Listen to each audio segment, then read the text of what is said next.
Page 382. Actually, we'll start at 379. In these 2 weeks Parshas, this week and next week's Parshas Vayakel and Parshas Pekudei, is a repetition of the 2 Parshas from Truma and Tetzaveh. Right? It's about building the temple. That's what it's all about. One of the main things that we built in the temple was the menorah. It's written in Parshas Truma the first time. It's written later in Parshas Vayakel again. It's written a few places. God tells Moses to make a menorah. Right?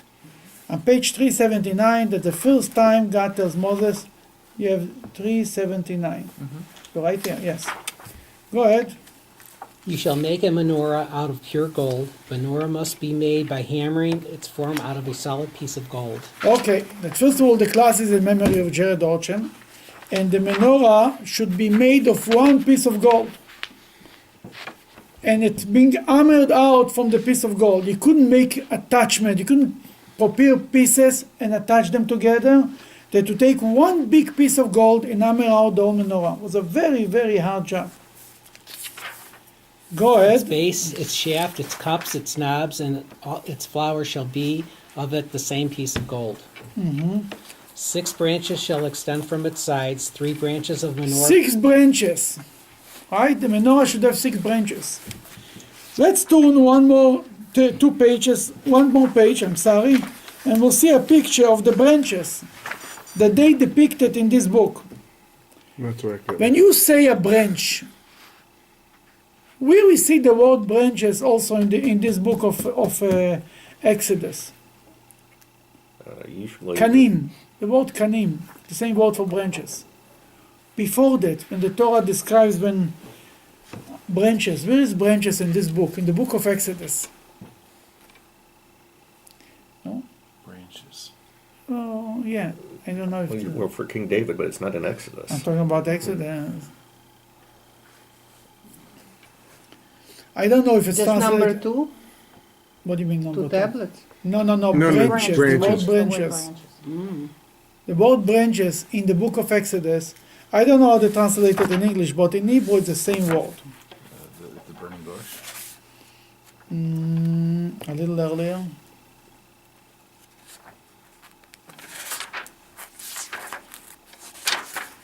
Branches. There's a branch into the water to purify the water. What?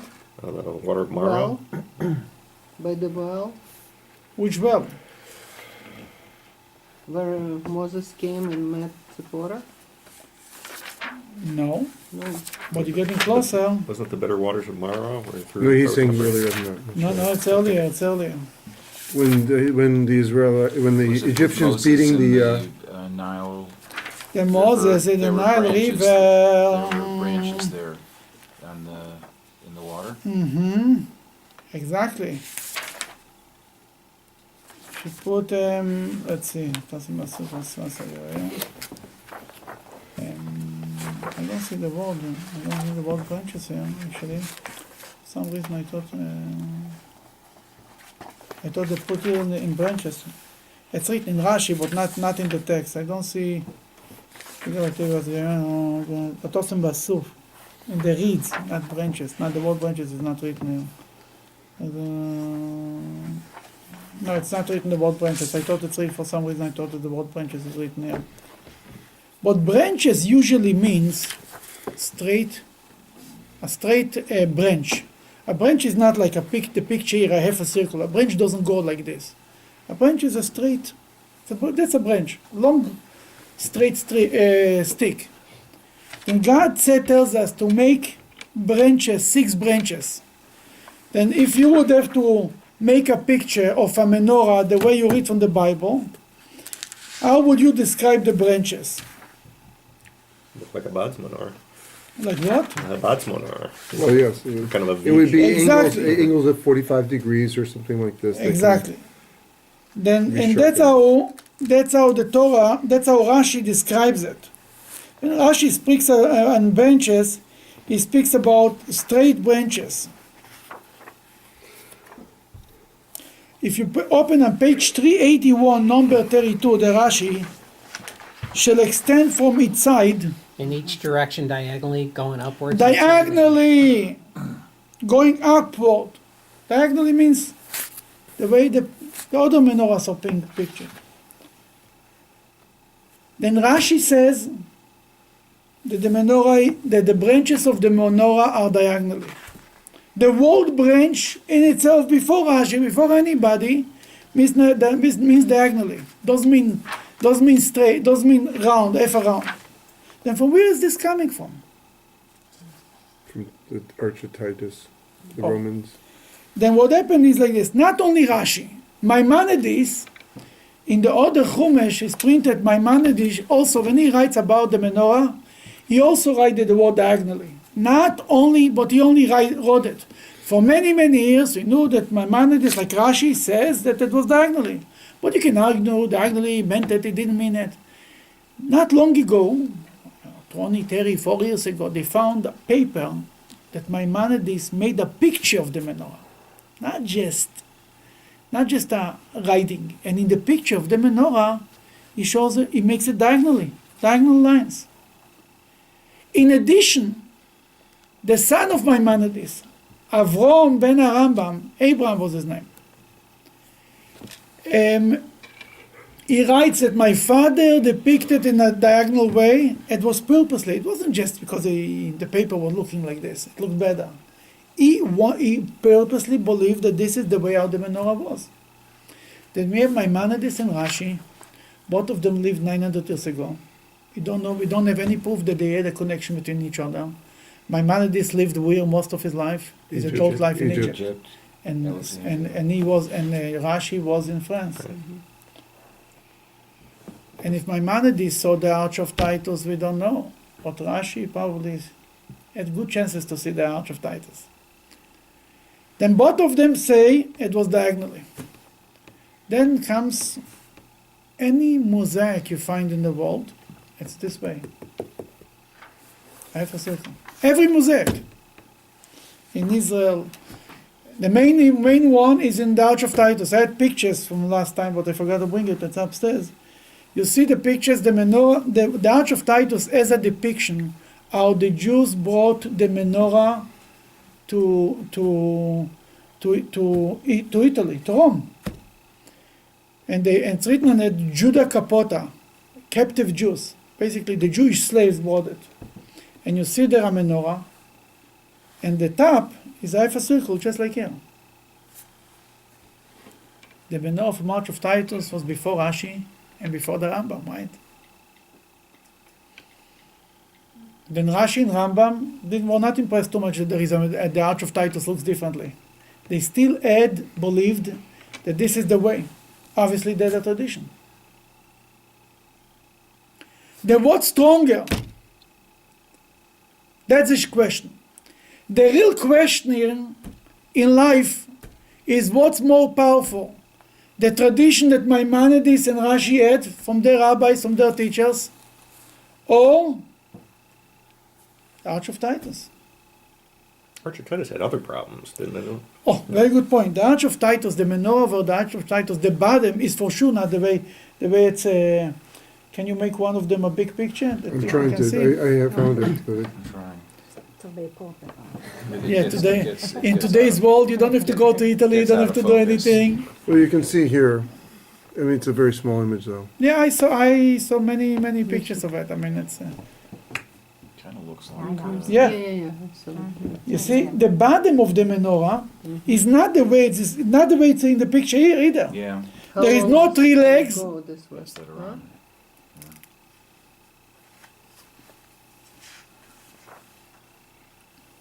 From when? What the time is it? That's from then, from 2,000 years ago, Really? from 1900 years ago. 86, Here. Huh? 86. Rabbi. Yeah. Yeah. That's bigger. I mean, Yeah. That's the same one. Isn't it the same as in Israel now? yeah, Mr. there is. Rabinovich from So- Vadim? From Yeah. Is So it there's- real gold in hammer? Yeah.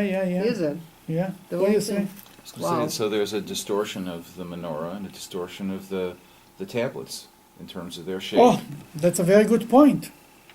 That's another How issue. come everything is distorted here? Now- Such important. Because they Now, probably the use- question is, here, let's take one distortion at a time. We'll get to it. But that's a very important thing that you mentioned. Then the menorah is here in one way. All the mosaics are like this, but the tradition is different. Now we'll go to another thing that we have the That's same because they problem. had to hammer it out of gold. No. The one piece, so that's why the base is different. And it's easier to do straight or on a diagonal. Would anyway be it's much easier to hammer out straight thing than like this round ones. Right. There is another thing. There is something it's called the tzitz. The tzitz is the high priest used to have. I'll show you in a minute. Where's the tzitz here? The high priest used to wear on his forehead a certain little piece of jewelry, if you want. On page 452, you'll find it.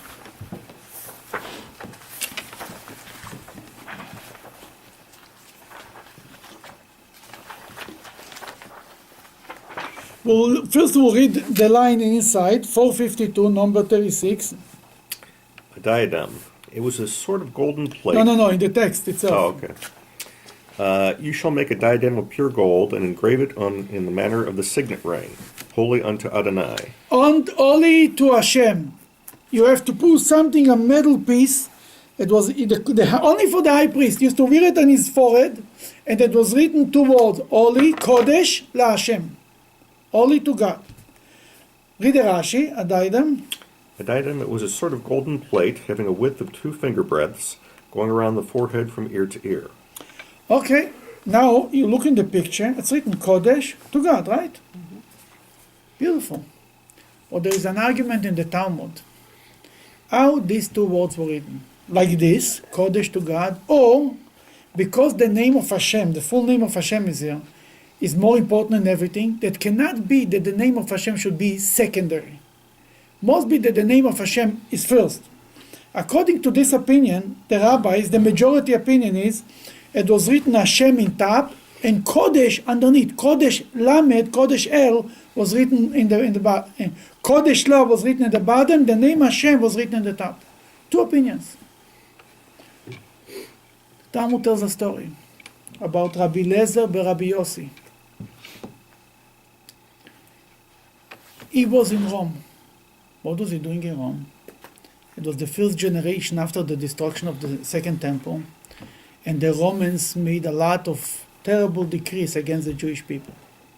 At one point, they outlawed the keeping of Shabbos, they outlawed the observing of Brit Milah, in family purity law. Nobody's allowed to go to the mikveh. Then they thought, what should they do about it? And it was a guy said, Reuven Astroboli, I think it was his name. He said, you know what? I'll go and I'll dress up like a Roman, and maybe I'll be able to accomplish something. He dressed up like a Roman, he did the Urkot and so on, and he became friendly with the Roman machers, leadership. And once sitting in a meeting there, and he told them, you know, guys, I have a question to ask you. If you have an enemy, you want to make, what do you want to make him, rich or poor? He said, you want to make him poor. And he says, then why you don't allow the Jews to rest, why you don't allow them to rest on Shabbat? You want them to work on Shabbat, they'll become richer. Let them rest on Shabbat, one day less to make money. He said, you know what? This guy is a genius, he's right. A while later, he comes with another idea. He says, your enemies, you want to make them weaker or stronger? I said, sure, weaker. You want to make them weaker? Then let them circumcise their children. They become weaker, not stronger.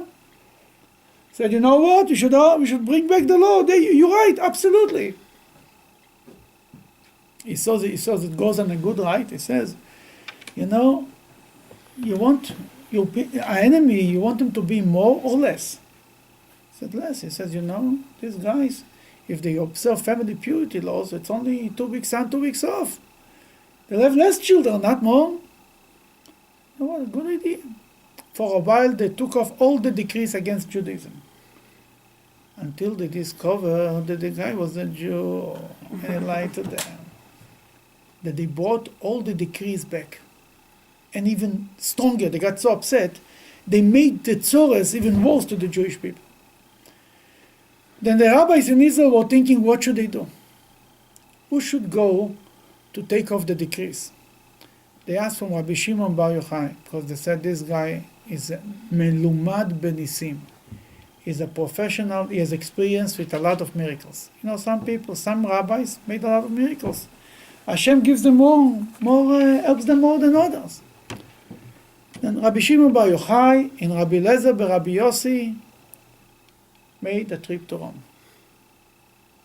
On the way to Rome, the daughter of the emperor in Rome,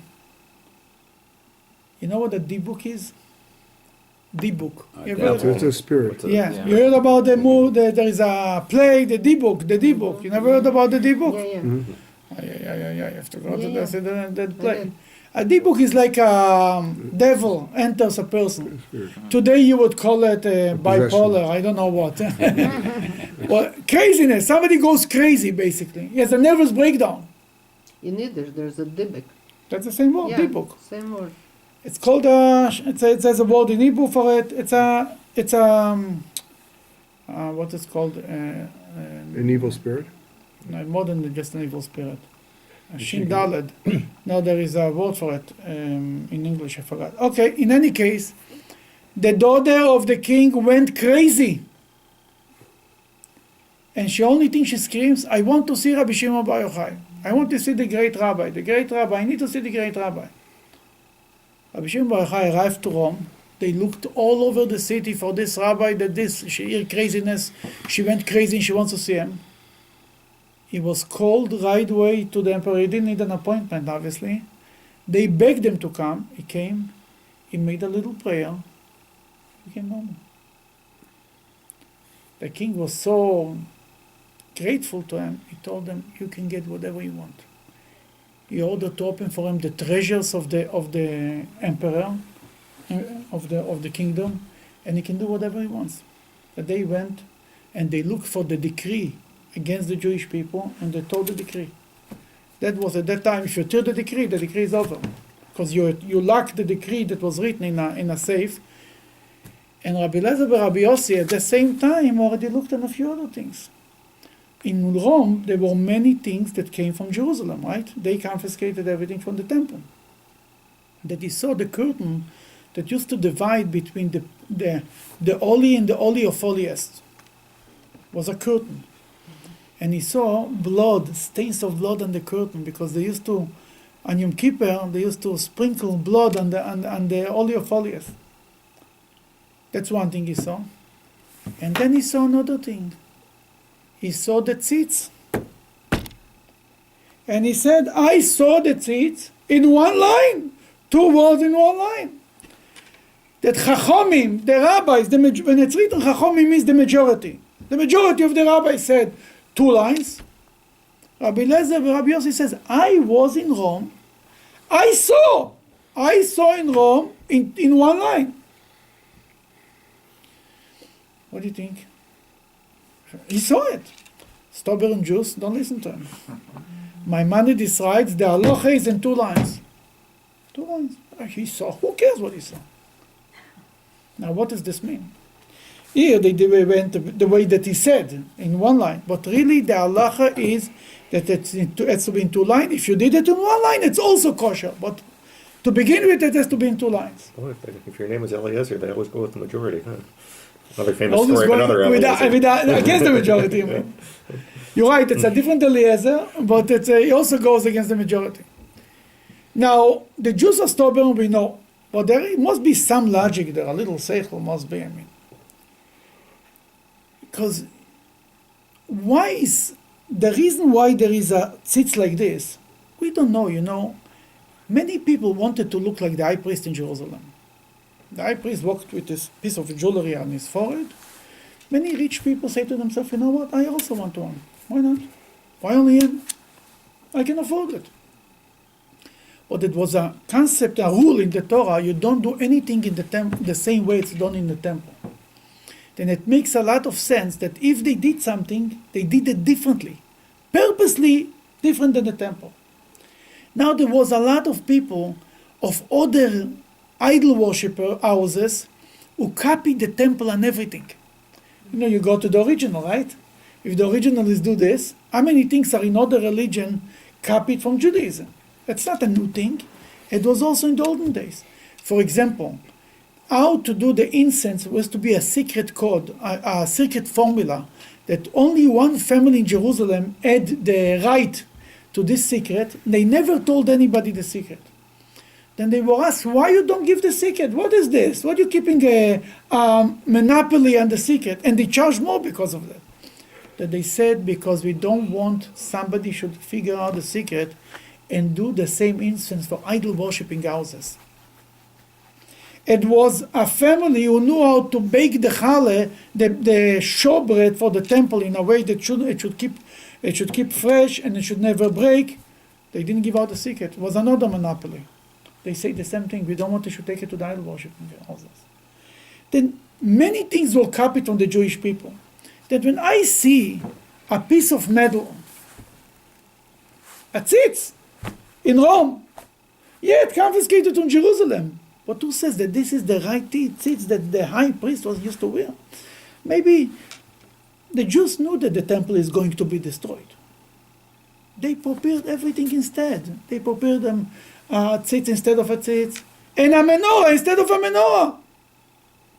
Now the menorahs also, many people wanted to make menorahs. It was a very symbol of the Jewish people.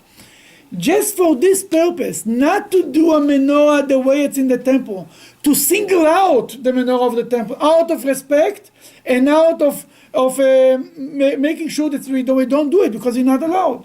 They made the menorah in a different way.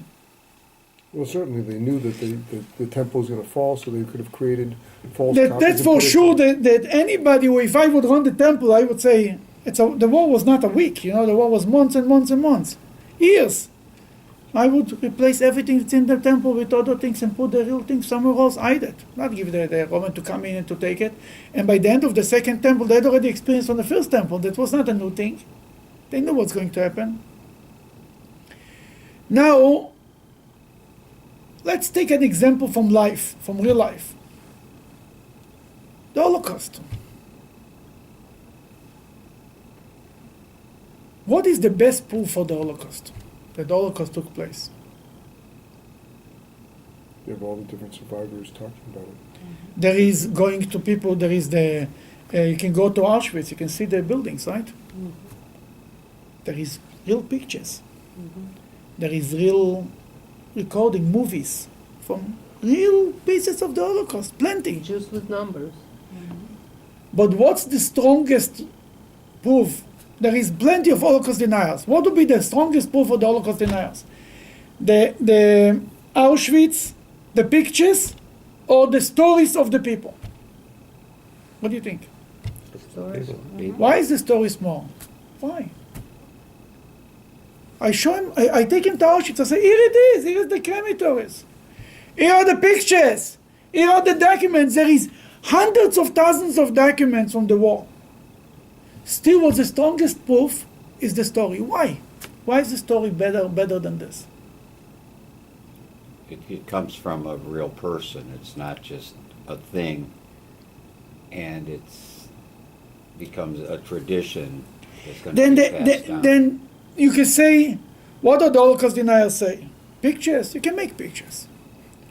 Auschwitz, you can rebuild it. You can build an Auschwitz. You can build an Auschwitz in the middle of the crematories. You can build it in Cleveland too. Anything goes. Could be made up. Stories, a story from one person can also be made up. But when so many people come with so many similar stories, then the stories are stronger than everything.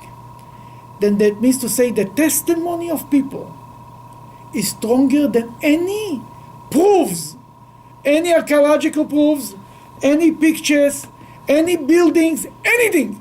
The story is stronger. That's why they record all the videos. Why do they need the videos? We have proofs, yeah. We have scientific proofs. We have so many documents. Millions of documents are being discovered every day, more and more and more and more and more. Unlimited. What do you need more than the documents? No. We need testimony of people. That tells us that history is not based on facts and archaeological proofs. We don't know what it is mean. Give an example from your own life. Somebody comes, finds a birth certificate of you. Your mother's name is a different name. Your father's name is a different name. It's you, with your name and everything, but with your date of birth, everything. But you've only your father's name, that of Moses, Jacob, Oh, your father lied to you, that's not his name. I look on this paper, I throw it in the garbage. I said, I don't know why. It ended up in the garbage. You found it because it was a mistake. And the guy who typed it made a mistake, threw it away, and then he typed it again, he gave me the real thing. If my father told me all his life his name is Moses, Moshe, this birth certificate will not change anything. The same thing is in Judaism. If Rashi and Maimonides have a tradition from their rabbis, it was diagonal. What you saw in Arch of Titus, I don't know what it is. Who came up with this idea? Maybe the guy who made the artist decided it looks more beautiful. He changes. Artists have permission to change the reality. We don't know what inspired them to change it. But I have a tradition for so many years that's stronger. The tradition is stronger than what we find archaeological proofs. And we say throughout history and throughout life, and everybody will tell you when it comes to his own life, he will believe the story that he heard from his parents, from his grandparents, more than any paper that you bring him. He says, why you bring the paper? I don't know, it's a good question. We have to find out who did that, who wrote it, and who liked it.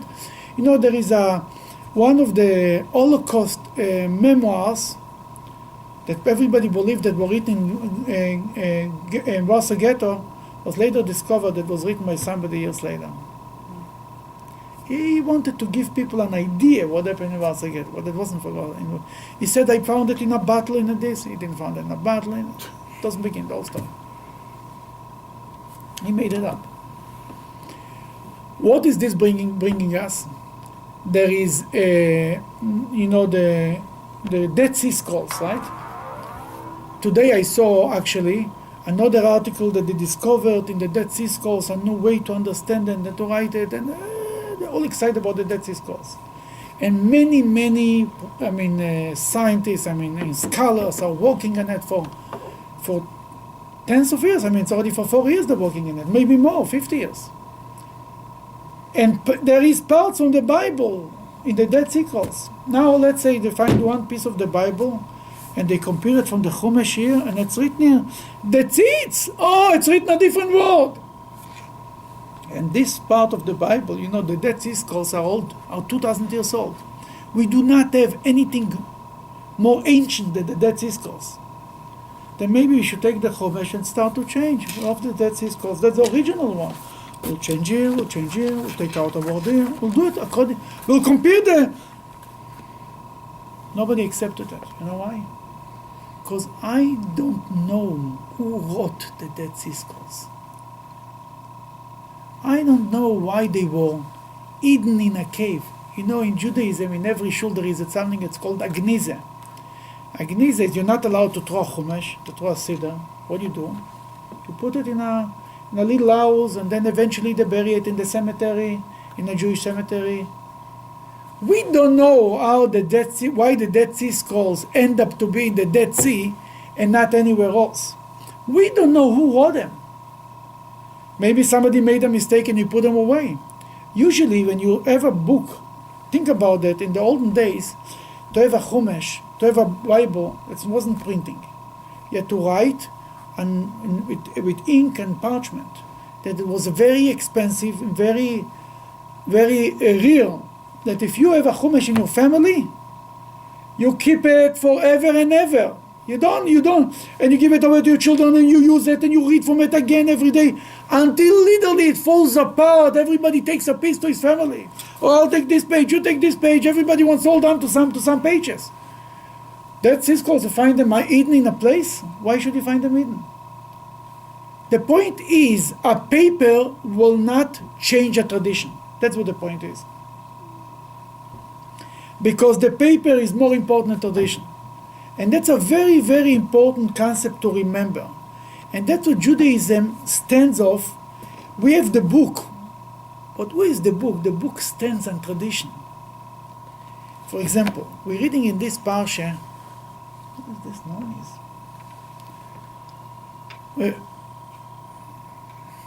We're reading in this Parsha about the beginning of this week's Parsha is about not making a fire on Shabbat. Observe Shabbat. You know, what's the law? If somebody has to go to the hospital, are we allowed to violate the Shabbat or not? If they must, yeah, save a life, sure. Yeah. Save a life, Yeah. sure. Everybody says sure, huh? Where is this written? It's an Scholar, where is this written? Well, it's an interpretation. It's Of taken what? Other passages in Leviticus that talk about preserving. You shall do it to live, and in Deuteronomy and. In the Bible, it's not written you're allowed to violate the Shabbos to save a life. It's not written. The rabbi said, you're right, it's written a verse in the Bible. It's written like this. It's written you should walk, you should observe the mitzvahs, you should live by them. Live by them. Came the Rabbi Shmuel, the Amora, and he said, live by them and don't die by them. But it's not written in the Bible. Now the Sadducees, we spoke 2 weeks ago about the Sadducees. They said, whatever is written. Whatever is written, the person should lead to death, whatever is written. We're the rabbi. The rabbi didn't come up with an idea. Oh, you know, guys, he showed up one day in shul. He said, you know what, guys? No more. From today, if somebody's risking his life is in danger, we should violate the Shabbos. And people will tell him, oh, yeah, sure, rabbi, whatever you say. It doesn't work like this, right? The Jewish people, the shul, would throw him out of the shul. It was from day one a tradition that when it comes to life, to saving a life, it's more, you're allowed to override all the law. I thought it was from Antisyahu with the rebellion that they were being slaughtered on the Shabbos. That was about not going out to war on Shabbat. Right. But it doesn't mean that not saving a life. But, You understand what I'm saying? okay. That was even before that. Matisyahu felt that not to go to war on Shabbat. And it does mean that before Matisyahu didn't. I mean, Jericho. When was Jericho conquered?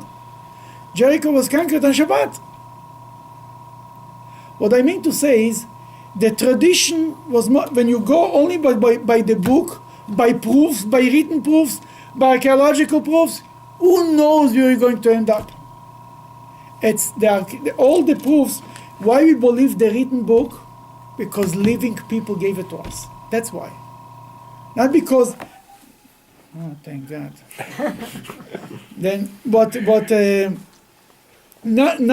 not for the living people who give over the tradition from a person to person, we wouldn't know what to accept, what to believe, so to speak. And that's a very important thing to see. And that's why when it came to the tzitz, Rabbi Lezer said, I saw it. They told him, thank you very much. Have a nice day. But we will stick to our own stubborn tradition that it was in 2 lines. The menorah is all the pictures are half a circle. We stick to what Maimonides said and Rashi says. They were 900 years ago. They were a little closer to the temple. And they said it was diagonal. And that's it. Arch of Titus, very nice picture. Very nice place to go to visit. But archaeological, beautiful thing to go, historic site, but that's about it. We are not changing one iota of our tradition because any pictures or anything goes being shown in other places. Now we'll speak about the tablets. What do we know about the tablets? They had to fit inside the ark. Here's pictures of the tablets. No pictures of the tablets here. Oy vey. Now we know what the tablets look like. Here we see only pictures of the ark. But you don't see pictures of the tablets. The pictures of the ark on page 367.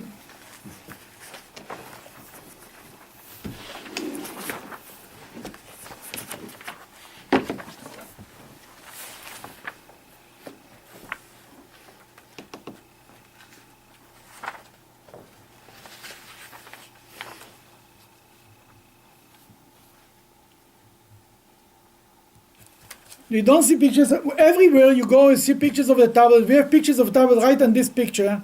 The top is like the two tablets. I have a circle in top. Where is this coming? You see how the ark looks like? Here in this picture. Who is this? What's his name? Who is in the picture? Unclear. Who is Moses? I don't know. Who is Moses here? Charlton Heston? Oh, the No. Charleston Heston. Is Yeah. that Charlton Heston? Yeah. Yeah. I don't remember him. You better remember, you have to remember. He says, this Moses told us it was a half a circle. If you look on the ark, on page 367, the ark is flat.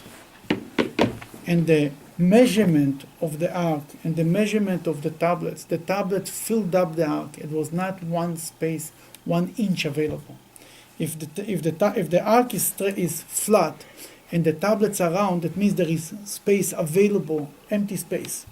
There was no empty space in not Rashi says and not the Talmud says. Everybody says that the tablets were like this. Custom made into it. What is called? Rectangle. Rectangle. That's our 2 stones like this. Where is this coming from? It's coming from a Christian depiction. Some I don't know where, the first one who did it. Oh, here he changed his mind. It's also tablets? Yeah. The Ten It's Commandments? square. I mean, it's rectangular. Then the tablet, that was some Christian picture, somebody who made a picture, and 2 rounds. Then what is happening in our Jewish life? And the arks, in every temple almost, and the ark there is the 2 tablets in top, right? Half a circle. We are preserving a Christian tradition. With the menorah, with the ark, and with the 2 tablets.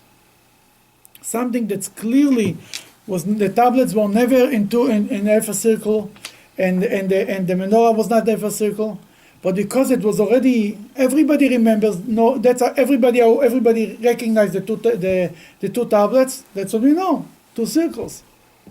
Really, in Judaism, first of all, they're always attached together. That people think it's like 2 stones attached together, and with the 2 halves. There were 2 separate stones, and they were rectangle. Had nothing to do with circles. Then the menorah and the ark are things that whenever we make a picture of them, we have to make a point. We have to hold on to our own tradition, not to be influenced by what the rest of the world is doing. Because we are the original, we originated it. Everybody will agree that the 2 tablets were given to the Jewish people. The menorah was built by the Jewish people, not by anybody else. Then we know we have a tradition how they were done. That's why in our synagogue in here we try every place and everywhere to make sure the Rebbe made a campaign about it to continue the original tradition of the tablets and of the menorah, not to be influenced by other traditions. Now we'll go to our Parshah Vayakel, this week's Parshah Vayakel.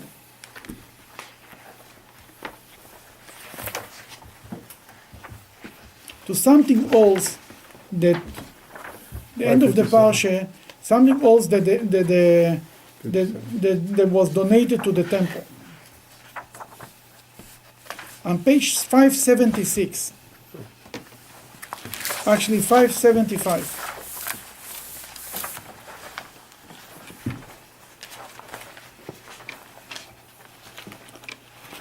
Number 8. He made the basin out of copper, and its base out of copper, from the mirrors of the women who had gathered at the entrance of the tent of meeting. He made The mirrors of the women who gathered at the entrance of the meeting. This is true. When it came to donate to the temple, the women were the first one to donate. They were more enthusiastic than the men. Donating to the golden calf, the men were enthusiastic. Donating to the temple, the women were number 1. And it's written before that, Vayavohu anashim al anashim, a men and the women were pushing. It was a big balagan. Everybody was pushing to give money to the temple. In 2 days, they raised everything they needed. To a point that Moses needed to go out and make a statement. Do not bring any more donations to the temple. No modern rabbi has ever said that, right? That's I still cannot understand why Moses did it. What he cared if he will have a little bit left over for now. When we don't have enough, we have too much money. We'll make an endowment fund. We'll make a this fund. I mean, whether there's ever a question what to do with the money, I don't understand. But that's why he was Moses. Then the women, among all the other things they brought mirrors. But the way it's written, by the women who gathered around the temple. Rashi comes to a very interesting story here. Continue the Rashi from the mirrors of the women who had gathered. From, where's that? 575. 575. You go turn one page back, Number 8. Yeah. Number 8. in the bottom. Oh.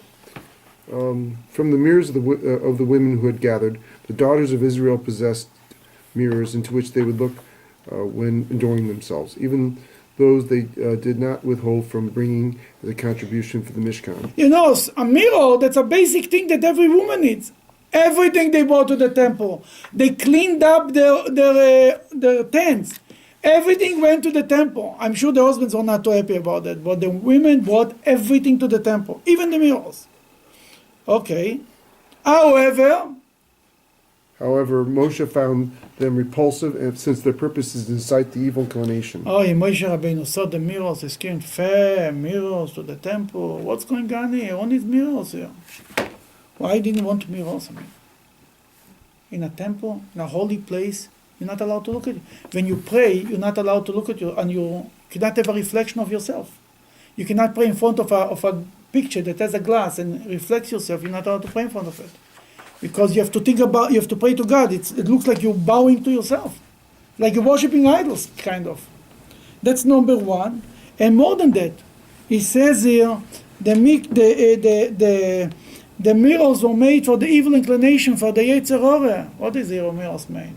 To look good, to seduce. For example, in a mourner's house, we do not have mirrors, right? Mm-hmm. Why? Because it's thinking about yourself. How you look makes you happy. That's one of the commentaries said. But I was thinking in our generation, because it makes you happy, we should have mirrors, because everybody will watch in the mirror and says, "Oy vey, look how I look, oy vey." People get sad when they watch it in the mirror. Then maybe it's a mitzvah to have a mirror. But the idea is the mirror is thinking about yourself. And Moses said, in the temple, a mirror to look at yourself. That's what the temple is. Isn't the temple all about God? Isn't the temple all about forgetting about yourself? What do you need the mirrors? Moses didn't want them. God said to him, "Accept them, for these are dearer to me than everything else, because through them the women raised huge multitudes in Egypt." Oh, God told them, Moshe, don't get too worked up. I love them. You hate them. I love them. Because they are more dear to me more than everything. When Rashi says this word, more than everything, it means more than all the donations and gold and the silver and the car, from everything. They are more dear to me than everything. Why? He says because this tool was used to have children in Egypt. You know, Pharaoh had an agenda to reduce the amount of the Jewish people. What he said, how it started, the whole book, the first line in the book of Exodus, start with the fear of Pharaoh that the Jewish people are too many. On page 2, what could be more clear? Page 2, number 7.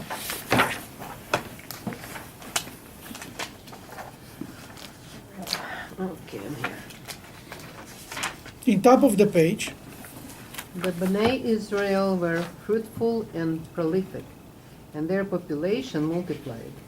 They were exceedingly mighty, and the land was filled with them. A new king came into power over Egypt, who did not know Joseph.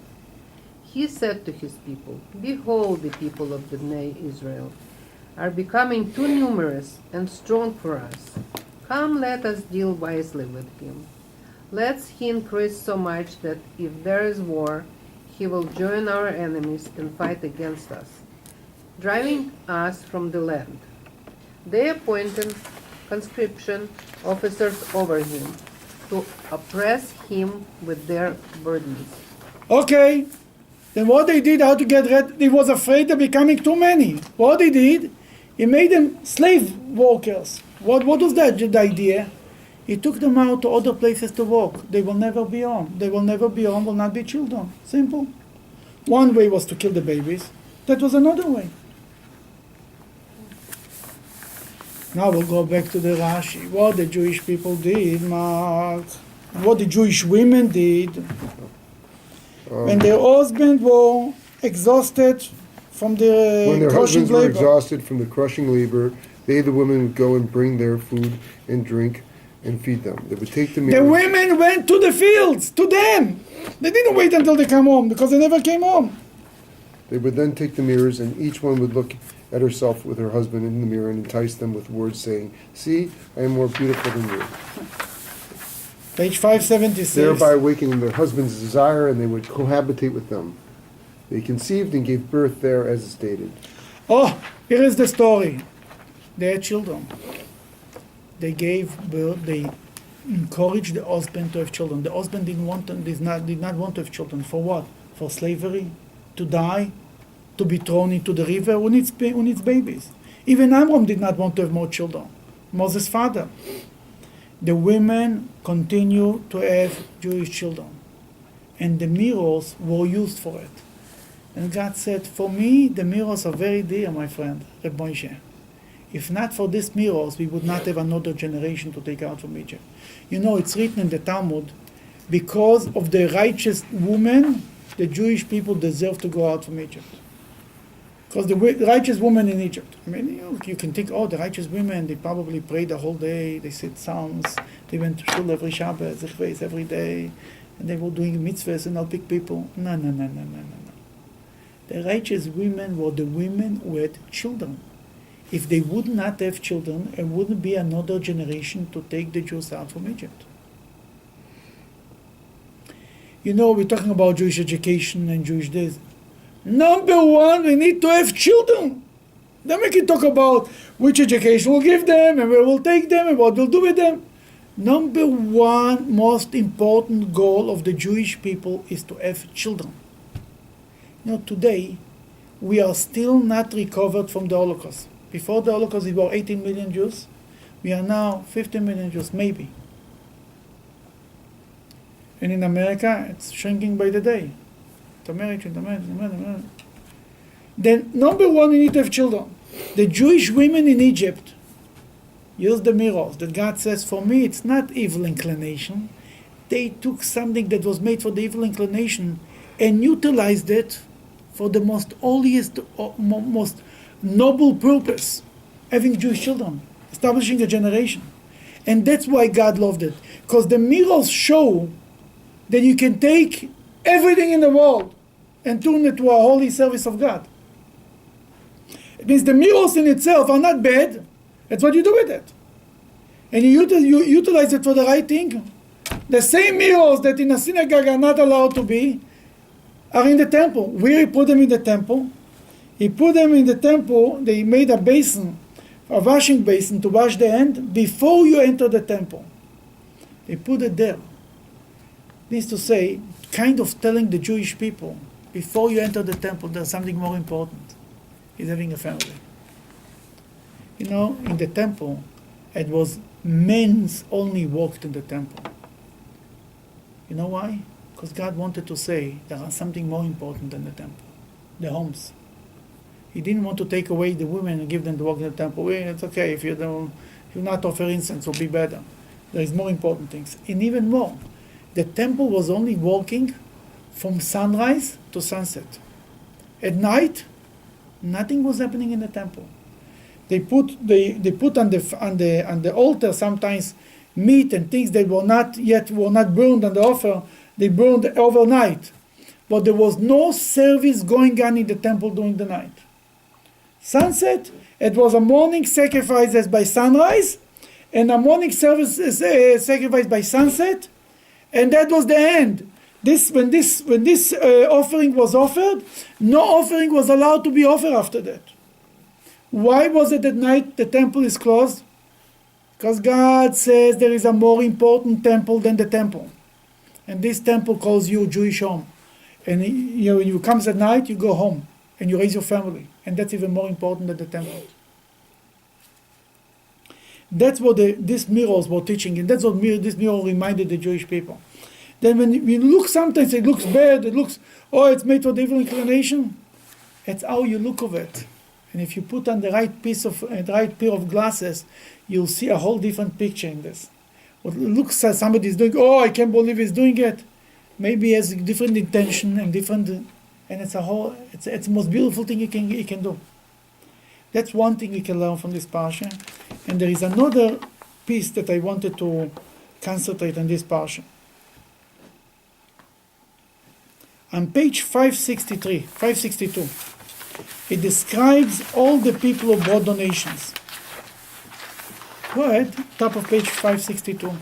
Every man whose heart lifted him up came, and everyone whose generous spirit inspired him brought a terumah, offering to Adonai, for the work of the tent of meeting, and for all that was needed for its service, and for the sacred garments. And they came, both men and women, all who were generous of heart, brought bracelets, nose rings, finger rings, and buckles, all kinds of golden vessels. Okay, we'll skip because it's all details.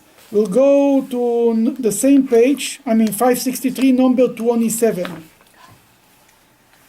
And the leaders of the tribes brought oxen stones and onyx stones and stones for setting into the ephod and breastplate. And the leaders of the tribes brought stones for the breastplate. First you write what the people brought, men, women, everybody. Then we read, the leaders, they brought stones. Rashi says, behind this word, the leaders, is a very painful story. What's a painful story? Can you imagine Moses comes down from Mount Sinai on Yom Kippur? He tells the Jews, you know what? We have a new set of tablets. Oh, Baruch Hashem. You know what more? God had forgiven us for the golden calf. Oh, Moiredik. And he said even more, how to atone for the golden calf. To build them a temple, a sanctuary. This will atone for the golden calf. You build the golden calf from gold, you build them a temple from gold. The Jews, that was a day after Yom Kippur. In 2 mornings, the whole nation bought everything. Everything was bought. Now, when you start a building fund campaign, you count on your leaders, on your closest people. Moshe Rabbeinu comes in the morning, he sees men and women dressed up with Shabbos clothing, all with the best clothing, running with shining faces, early in the morning to bring the donation to God. Everybody wants to be the first. Pushing. Women push the men. It was unbelievable what's going on. And his heart is beaming. He's looking for every tribe with a leader, a Nossi. He's looking for the leaders. Not to be found. Gar nicht. The first morning, the second morning, you can just imagine how Moses felt. What happened? Let's read what the Rashi says. Rashi on page 563, number 27. And the leaders of the tribes brought. But Nosson said, why did the Nessim see fit to contribute to the dedication of the altar first? Where we see here something is wrong here, because when they actually dedicated the temple, we're going to read at the next book, it's written, who were the first one to brought sacrifices to the temple? The leaders! Here they are! Woke up early, first one, this leader. They didn't allow the regular Josh Moss to offer sacrifices. They wanted to be the first one. The Rabbi Nosson says something is not right here. To inaugurate the temple, they are the first one. Here, they are the last one. What is happening here? Go ahead. Whereas for the works of the Mishkan, they were not the first to contribute. But the Nessim thought as follows, let the public at large contribute whatever they will contribute, and whatever will be lacking, we will supply. You know, the Nassim said like this, the leader said like this, they were the rich people of the community. They said, we let everybody pay. You know, we need $5 million for the project. We let everybody donate what they donate, and we will write the check. All the rest, the leftover, we'll write the check. Whatever, 2 million, whatever, we'll write the check of the rest, whatever is missing. Ay, what happened? Go ahead. Once the public, once the public supplied all that was needed, as it is said, and the work was sufficient. The public supplied everything that was needed. Now the Nassim left out it nothing. Go ahead. The Nassim said. What is left for us to do? So they brought the Shoham stones. They brought the Shoham stones because the Jews didn't bring the Shoham stones. They didn't have a Shoham stone. But the Jews bought enough money to buy Shoham stones. We didn't even need them for the Shoham stones. Ay. They missed the opportunity. Then the Rebbe says, what was behind their thinking? What were they thinking? Why they didn't bring first? They felt as leaders, they shouldn't grab the mitzvah. They should encourage other people to do it. Don't think about myself. Let other people help. And inspire them. And then we will do whatever is left over. They felt that if they come and donate first, it's almost like a selfish thing. I want the whole mitzvah, it's mine. But share it with everybody. It was a nice thought. But was missing something. You have to lead by example. You didn't have to give the whole mitzvah. It's not like you had to divide the budget between the 12 leaders. Everyone gives us $500,000. We cover the whole budget and we go on. But you had to be the first one to lead by example, not behind. King David used to go to war. He was the first. King Saul used to be the first. He doesn't send the people. It was a nice idea to give other people a part of the mitzvah. Sure, you don't take everything for yourself. But when they saw that God made it in such a way that nothing is left for them, they knew they messed up. But couldn't you consider that also to be selfish the way they considered it?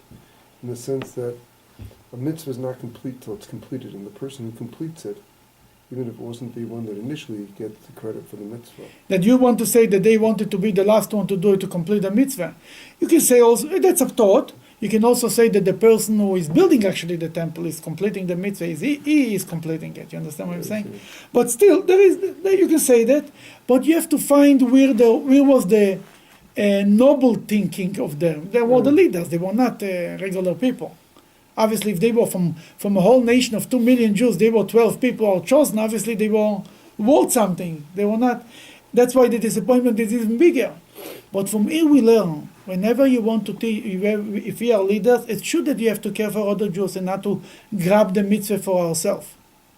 But we have to lead by example. We have to be the first one. Whenever a mitzvah comes, we have to be the first one, because if you are not the first one, the regular person says, oh, the leaders are not here. Something is fishy here. Why they're not around? Where are they? And the lesson for us is even bigger.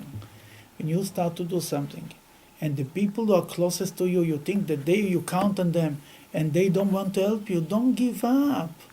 Maybe the 5 people around you don't want to help you. Another 1,000 people will help you, or much further away from you will help you, even that the closest people will not help you. Moses' first Nassim, the 12 leaders, his cabinet was not there for him, but the old Jewish people, men and women, gave so much he didn't need them. Did Golden Calf went to build a... No, they grinded it. Yeah, but they Thank you very much. It had dripped the gold dust, right?